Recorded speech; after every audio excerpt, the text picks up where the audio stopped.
ಉದ್ಭವ ಕ್ಷೋಭಣೋ ದೇವ.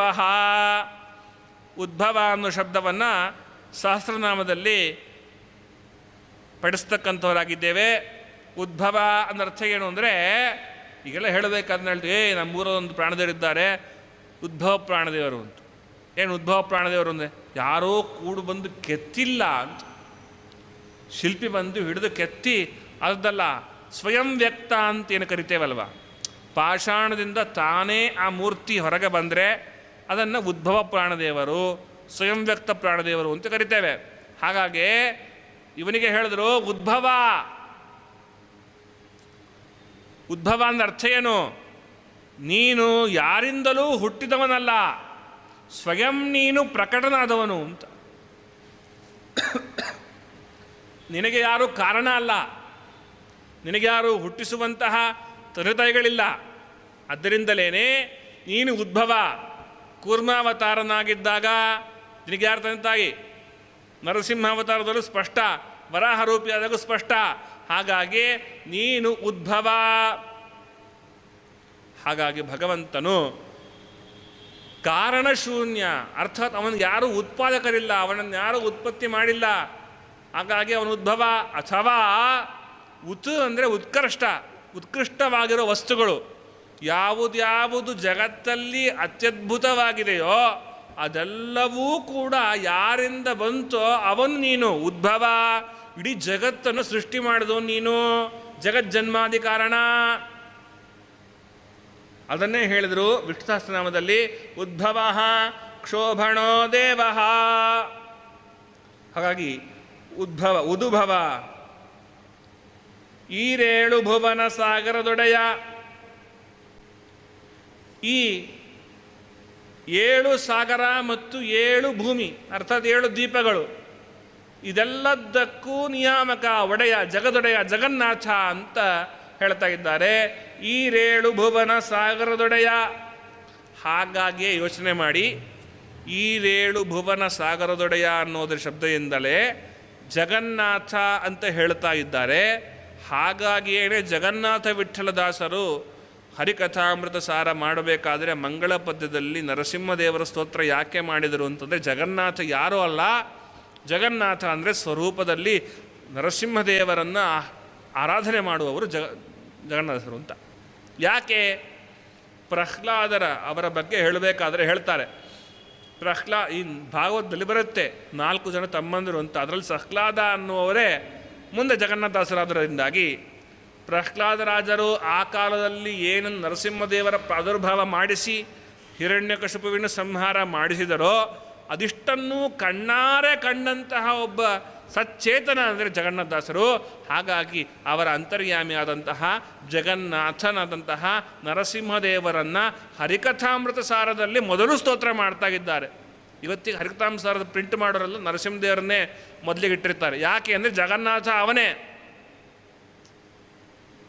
ಹಾಗಾಗಿ ಅದನ್ನೇ ಚಿಂತನೆ ಮಾಡುವಂತೆ ಇಲ್ಲಿ ಚಿಂತನೆ ಮಾಡಬೇಕು. ಈರೇಳು ಭುವನ ಸಾಗರದೊಡೆಯ.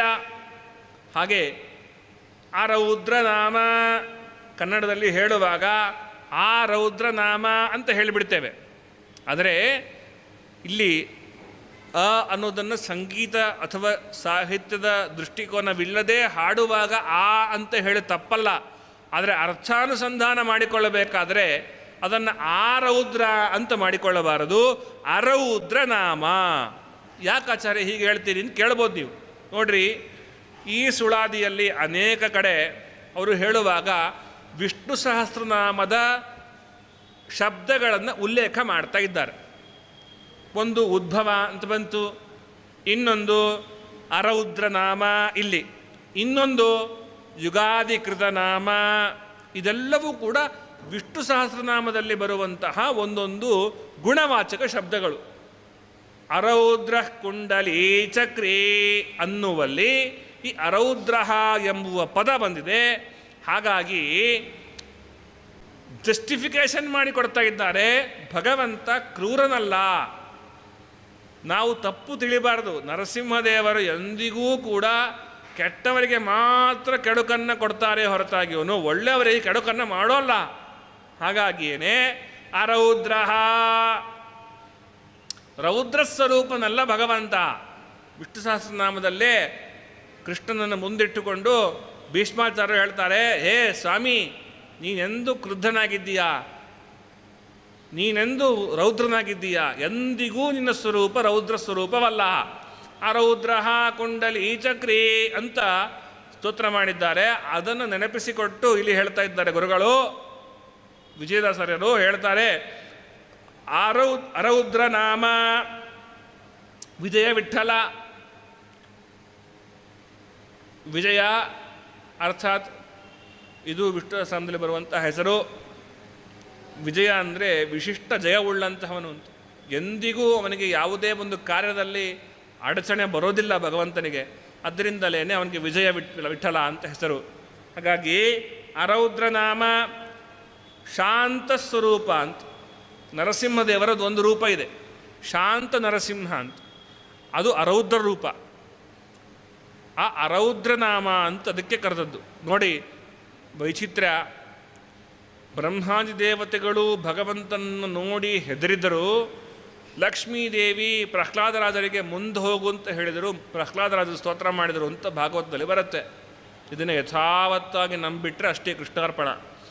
ಪ್ರಹ್ಲಾದರಾಜರಲ್ಲಿ ವಿಶೇಷವಾದ ಪ್ರಾಣದೇವರ ಆವೇಶ ಇರೋದರಿಂದಾಗಿ, ಪ್ರಾಣದೇವರ ಸನ್ನಿಧಾನವಿರೋದರಿಂದಾಗಿ ಭಗವಂತನಿಗೆ ಅತ್ಯಂತ ಪ್ರೀತಿಪಾತ್ರಾಸ್ಪದರು ಪ್ರಹ್ಲಾದರಾಜರು ಎಂಬುವುದಷ್ಟೇ ತೋರ್ಪಡಿಸ್ಲಿಕ್ಕೋಸ್ಕರ ಭಗವಂತ ಹೀಗೆ ಮಾಡಿದ. ಭಗವದ್ಭಕ್ತರು ಬ್ರಹ್ಮಾದಿಗಳು ಹೀಗೆ ಮಾಡಿದರೆ ಹೊರತಾಗಿಯವನು ಬ್ರಹ್ಮಾದಿ ದೇವತೆಗಳಿಗೆ ಭಗವಂತ ರೌದ್ರವಾಯಿ ಕಂಡ ಅಂತ ಅರ್ಥ ಅಲ್ಲ. ಹಾಗಾಗಿ ಇಷ್ಟು ಚಿಂತನೆಯನ್ನು ತಿಳಿಸಿಕೊಡಬೇಕಿತ್ತು. ಹಾಗಾಗಿ ಅರೌದ್ರನಾಮ ಅಂತ ಇಲ್ಲಿ ಹೇಳ್ತಾ ಇದ್ದಾನೆ. ಭಾಗವತ ನೋಡಿ ಮೇಲ್ನೋಟಕ್ಕೆ ತಿಳಿದ ಅರ್ಥದಿಂದಾಗಿ ಭಗವಂತನು ಬ್ರಹ್ಮಾದಿ ದೇವತೆಗಳಿಗೂ ಕೂಡ ಕುರವಾಯಿ ಕಂಡ ಅಂತ ಅರ್ಥ ಮಾಡಬಾರದು. ಹೊರತಾಗಿ ಪ್ರಹ್ಲಾದ ಗೋಸುಗ ಪ್ರಹ್ಲಾದನನ್ನು ಎತ್ತಿ ಹಿಡಿಯುವಾಗ ಅಪ್ಪ, ತಾತ, ಮೊಮ್ಮಗ 3 ಜನ ಇದ್ದಾರೆ ಅಂತ ತಿಳ್ಕೊಳ್ಳಿ. ಕೆಲವು ಸತಿ ಮಗನನ್ನು ಹೊರತುಪಡಿಸಿ ಮೊಮ್ಮಗನ ವಿಷಯದಲ್ಲಿ ಅತ್ಯಂತ ಪ್ರೀತಿ ಮಾಡೋದುಂಟು ದೊಡ್ಡವರು. ಅದೇ ರೀತಿಯಲ್ಲಿ ಬ್ರಹ್ಮಾದಿಗಳನ್ನು ಹೊರತುಪಡಿಸಿ ಪ್ರಹ್ಲಾದನನ್ನು ಪ್ರೀತಿ ಮಾಡಿದನೇ ಹೊರತಾಗಿಯೂ ಬ್ರಹ್ಮಾದಿಗಳಿಗೆ ರುದ್ರ ರೂಪದಲ್ಲಿ ಕಂಡ ಅಂತಾಗಿಯೂ ಅಥವಾ ಬ್ರಹ್ಮಾದಿಗಳಿಗಿಂತ ಪ್ರಹ್ಲಾದರು ಶ್ರೇಷ್ಠ ಅಂತಾಗಿಯೂ ಭಾವಿಸಬೇಡಿ. ಈ ತತ್ವವನ್ನು ತಿಳಿಸ್ಲಿಕ್ಕೋಸ್ಕರವಾಗಿಯೇ ವಿಷ್ಣು ಸಹಸ್ರನಾಮದ ಅರೌದ್ರ ಕುಂಡಲಿ ಚಕ್ರಿ ಅನ್ನುವ ನಾಮವನ್ನು ಇಲ್ಲಿ ಹಾಕ್ತಾ ಇದ್ದಾರೆ. ಅರೌದ್ರ ನಾಮ ವಿಜಯ ವಿಠಲ ನರಸಿಂಹ ವೀರ ರಸತುಂಗ ಕಾರುಣ್ಯಪಾಂಗ. ವೀರ ಶಬ್ದಕ್ಕೆ ಹೆದರಿಸುವ ಧ್ವನಿ ಉಳ್ಳವನು ಅಂತ, ನಡಗಿಸುವಂತಹ ಸ್ವಭಾವ ಉಳ್ಳವನು. ಯಾರಾದರೂ ಶಬ್ದ ಮಾಡಿದರೆ ನಮಗೆ ಹೆದರಿಕೆ ಬರುತ್ತೆ ಅಂತಂದರೆ ಅದು ವೀರ ಶಬ್ದ ಅಂತ ಅರ್ಥ. ಯುದ್ಧಕಾಲದಲ್ಲಿ ಯೋಧರೆಲ್ಲರೂ ಕೂಡ ಈ ಶಬ್ದವನ್ನು ಮಾಡ್ತಾರೆ. ಹಾಗೆಯೇ ಭಗವಂತ ಆ ಶಬ್ದವನ್ನು ಹಾಗೆ ಮಾಡಿದ್ದಾನೆ. ಮುಂದೆ ಅದಕ್ಕೆ ಹೇಳ್ತಾರೆ ಹೆಂಗಿತ್ತು ಶಬ್ದ ಅಂತ. ಇನ್ನು ರಸತುಂಗ, ತುಂಗ ಅಂದರೆ ಉತ್ತಮ ಅಂತ ಅರ್ಥ. ರಸ ಅಂದರೆ ವರ, ಶ್ರೇಷ್ಠ ಅಂತ ಅರ್ಥ. ಆಚಾರ್ಯರು ಛಾಂದೋಗ್ಯ ಉಪನಿಷತ್ತಿನ ಭಾಷ್ಯದಲ್ಲಿ ಹೇಳುವಾಗ ಹೇಳ್ತಾರೆ, ರಸಸ್ಸಾರೋ ವರಶ್ಚೇತಿ ಅಂತ. ರಸ ಅಂದರೂ ಒಂದೇ, ಸಾರ ಅಂದರೂ ಒಂದೇ, ವರ ಅಂದರೂ ಒಂದೇ ಅಂತ. ಹಾಗಾದರೆ ಇದು ದೃಷ್ಟಿಕೋನದಲ್ಲಿ ಏನೇ, ಛಾಂದೋಗ್ಯ ಉಪನಿಷತ್ತಿನ ದೃಷ್ಟಿಕೋನದಲ್ಲಿ ಏನೇ ವಾಯುಸ್ತುತಿಯ ಮಂಗಳ ಪದ್ಯವಾಗಿ ಆಚಾರ್ಯರು ರಚನೆ ಮಾಡಿಕೊಟ್ಟರು ಎಂಬುದಾಗಿ ಹೇಳಲ್ಪಡುವಂತಹ ನಖಸ್ತುತಿಯಲ್ಲಿ ಇದನ್ನೇ ಒಳಗೊಂಡಿದ್ದಾರೆ. ಲಕ್ಷ್ಮೀಕಾಂತ ಸಮಂತತೋಪಿ ಕಲಗನ್ನೈವೇಶಿತುಸ್ತೆ ಸಮಂ ಪಶ್ಯಾಮಿ ಉತ್ತಮ ವಸ್ತು ದೂರತರತೋ ಪಾಸ್ತಂ ರಸೋಜೋಷ್ಟಮಃ. ಅಪಾಸ್ತಂ ಯೋ ಅಷ್ಟಮಃ ರಸಃ ಅಂತನ್ನುವಲ್ಲಿ ಛಲಾರಿ ಆಚಾರ್ಯ ವ್ಯಾಖ್ಯಾನ ಮಾಡಬೇಕಾದ್ರೆ ಛಾಂದೋಗ್ಯ ಉಪನಿಷತ್ನಲ್ಲಿ ಆಚಾರ್ಯ ವ್ಯಾಖ್ಯಾನ ಮಾಡಿದ್ದನ್ನು ನೆನಪಿಸಿಕೊಳ್ಳಿ. ಅದನ್ನು ಇಲ್ಲಿ ಹೇಳ್ತಾ ಇದ್ದಾರೆ ಒಂದಂಶದಿಂದ. ಏನು? ಛಾಂದೋಗ್ಯ ಉಪನಿಷತ್ನಲ್ಲಿ ಬಂತು 7 ರಸ ಇದೆ. 7 ರಸ ಬಿಟ್ಟು 8ನೇ ರಸ ಅನ್ನೋದು ಏನಿದೆ ಅದು ಭಗವಂತ ಅಂತ ಅಲ್ಲಿ ಹೇಳ್ತಾರೆ. ಏನು 7 ರಸ ಅಂತ ಕೇಳಿದರೆ, ಪೃಥಿವಿ, ಜಲ ಇತ್ಯಾದಿ ತತ್ವಗಳಿಗೆ ಅಭಿಮಾನಿಗಳಾದಂತಹ ದೇವತೆಗಳು ಅವರು ಒಂದೊಂದು ರಸ ಅರ್ಥಾತ್ ಸಾರ ಅರ್ಥಾತ್ ವರ ಅಂದರೆ ಅದು ಅಭಿಮಾನಿಗಳು ಅಂತ ಅರ್ಥ. ಅದನ್ನು ಹೇಳಬೇಕಾದರೆ ಹೇಳ್ತಾರೆ, ಪೃಥ್ವಿಗಿಂತ ವರುಣದೇವ, ವರುಣದಿಗಿಂತ ಸೋಮದೇವ, ಸೋಮನಿಗಿಂತ ರುದ್ರದೇವ, ರುದ್ರದೇವರಿಗಿಂತ ಸರಸ್ವತಿ, ಸರಸ್ವತಿಗಿಂತ ಪ್ರಾಣ, ಪ್ರಾಣನಿಗಿಂತ ರಮ, ರಮಾಳಿಗಿಂತಲೂ ಉತ್ತಮನಾದ ಪರಾರ್ಧ್ಯ ರಸ ಯಾವನಿದ್ದಾನೆ ಅವನೇ ಅಷ್ಟಮರಸ ಅಂತ ಛಾಂದೋಗ್ಯ ಉಪನಿಷತ್ತು ಹೇಳುತ್ತೆ. ಹಾಗಾಗಿಯೇ ಅದನ್ನು ಹೇಳ್ತಾ ಆಚಾರ್ಯರು ಹೇಳಿದರು ಅಪಾಸ್ತಂ ರಸೋಜೋಷ್ಟಮಃ ಅಂತ. ಅದರ ಚಿಂತನೆಯನ್ನು ಇಲ್ಲಿಟ್ಟುಕೊಂಡಿದ್ದಾರೆ ಅಂತ ಕಾಣುತ್ತೆ. ಯಾಕೆ? ರಸ ತುಂಗ, ತುಂಗ ಅಂದರೆ ಉತ್ತಮ. ನೋಡಿ, ಪೃಥ್ವಿ ರಸ ಒಂದು ಅದು ಉತ್ತಮನಾ? ಅಲ್ಲೋ. ಯಾಕೆ? ಪೃಥ್ವಿ ರಸಕ್ಕಿಂತ ವರುಣ ಎಂಬುವಂತಹ ದೇವತೆ ಶ್ರೇಷ್ಠ. ಹಾಗಾಗಿ ವರುಣಕ್ಕಿಂತ, ವರುಣ ರಸಕ್ಕಿಂತ ಇನ್ನೊಂದು ಉತ್ತಮ ಇದೆ. ಯಾವುದು? ಸೋಮದೇವರು. ಸೋಮದೇವನಿಗಿಂತ ರುದ್ರ, ರುದ್ರದೇವರಿಗಿಂತ ಸರಸ್ವತಿ, ಸರಸ್ವತಿಗಿಂತ ಪ್ರಾಣ, ಪ್ರಾಣನಿಗಿಂತ ರಮ. ಹಾಗಾಗಿ ಈ 7 ರಸಗಳಿಗಿಂತ ಇನ್ನೊಂದು ಉತ್ತಮ ರಸ ಅಂದರೆ ಅದು 8ನೆಯ ರಸ. ಹಾಗೆ ರಸತುಂಗ ಅರ್ಥಾತ್ ಉತ್ತಮ ರಸ ಅರ್ಥಾತ್ ಅಷ್ಟಮ ರಸ ಅಂತ ಏನು ಮಂಗಳ ಪದ್ಯದಲ್ಲಿ ಶ್ರೀಮದಾಚಾರ್ಯ ದೃಷ್ಟಿಕೋನ ಹೊರಿಸಿದ್ದಾರೋ ಅದನ್ನು ಇಲ್ಲಿಟ್ಟುಕೊಂಡು ಹೇಳ್ತಾ ಇದ್ದಾರೆ. ರಸತುಂಗ ಕಾರುಣ್ಯಪಾಂಗ. ಕಾರುಣ್ಯಪಾಂಗ ಅಂದರೆ ಅರ್ಥ ಏನು ಅಂದರೆ, ಅಪಾಂಗ ಅಂದರೆ ಕುಡಿನೋಟ, ಭಗವಂತನ ಕುಡಿನೋಟ. ಆ ಭಗವಂತನ ಕುಡಿನೋಟ ಎಂಥದ್ದು ಅಂತ ಕೇಳಿದರೆ ಕಾರುಣ್ಯಪೂರ್ಣವಾಗಿದೆ, ಕರುಣಾಪೂರ್ಣ ಅಂತ. ಕಿಂಚಿತ್ತೂ ಅದರಲ್ಲಿ ಇವನನ್ನು ಹೆಂಗೆ ನಾಶ ಮಾಡಲಿ, ಇವನನ್ನು ಹೆಂಗೆ ಹಿಂಸೆ ಮಾಡಲಿ ಅಂತನ್ನುವ ಬುದ್ಧಿ ಇಲ್ಲ. ಭಕ್ತರನ್ನು ಉದ್ಧಾರ ಹೇಗೆ ಮಾಡಲಿ ಎಂಬುವ ದೃಷ್ಟಿಕೋನ ಮಾತ್ರ ಭಗವಂತನ ಕಣ್ಣಲ್ಲಿದೆ. ಹಾಗಾಗಿ ಭಗವಂತ ಕಾರುಣ್ಯಪಾಂಗ.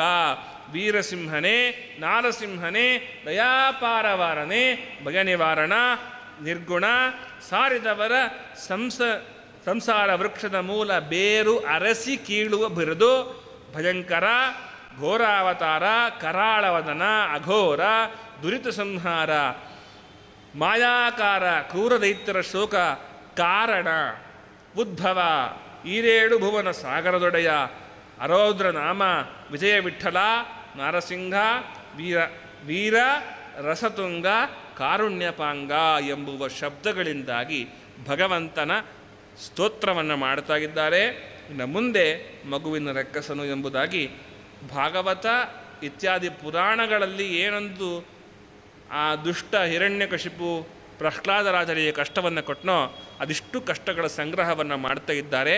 ಅದನ್ನು ನಾಳೆ ದಿವಸದ ಉಪನ್ಯಾಸದಲ್ಲಿ ಶ್ರವಣ ಮಾಡೋಣ ಅಂತ ಹೇಳ್ತಾ ಇವತ್ತಿನ ಈ ಉಪನ್ಯಾಸವನ್ನು ಅಸ್ಮದ್ ಗುರುವಂತರ್ಗತ ವ್ಯಾಸತೀರ್ಥ ಗುರುವಂತರ್ಗತ ಭಾರತೀಯ ಮುಖ್ಯ ಪ್ರಾಣಾಂತರ್ಗತ ಕ್ಷೇತ್ರಸ್ವಾಮಿ ವರಾಹ ಅಭಿನ್ನ ಶ್ರೀನಿವಾಸ ಅಭಿನ್ನ ಸ್ತೋತ್ರ ಪ್ರತಿಪಾದ್ಯ ಶ್ರೀ ನರಸಿಂಹ ಅಭಿನ್ನ ಶ್ರೀಕೃಷ್ಣ ತದರ್ಪಣಂ ಕರೋಮಿ. ಶ್ರೀಕೃಷ್ಣಾರ್ಪಿತಮಸ್ತು. ಕಾಯೇನ ವಾಚಾ ಮನಸಾಗಿಂದ್ರಿಯೈರ್ವಾ ಬುದ್ಧ್ಯಾತ್ಮನಾ ವಾ ಪ್ರಕೃತಿಯ ಸ್ವಭಾವಾತ್ ಕರೋಮಿ ಯದ್ಯತ್ ಸಕಲಂ ಪರಸ್ಮೈ ನಾರಾಯಣಾಯ ಸಮರ್ಪಯಾಮಿ. ಶ್ರೀಕೃಷ್ಣಾರ್ಪಿತಮಸ್ತು.